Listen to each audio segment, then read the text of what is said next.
अस्सलाम वालेकुम व्यूअर्स। नवाज शरीफ साहब के बारे में नजम सेठी साहब ने एक ऐसी बात कही है, हालांकि ये इनके बहुत करीबी हैं, इनके ये फैमिली फ्रेंड्स हैं,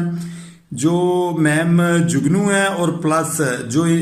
नजम सेठी साहब हैं, इनका इनकी फैमिलीज के साथ उठना बैठना है, खाने निहारियाँ, ये सारा कुछ खाना है। नजम सेठी साहब ने कहा है कि जिस वक्त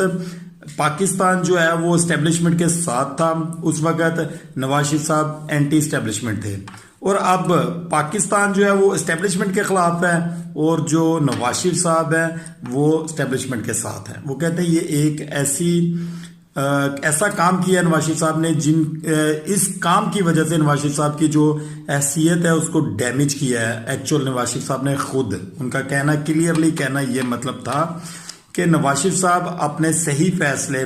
सही टाइम पर नहीं कर सकते, कहां से फायदा उठाना है कहां से नहीं फायदा उठाना, उनको इस चीज की समझ नहीं रही। ये नजम सेठी साहब का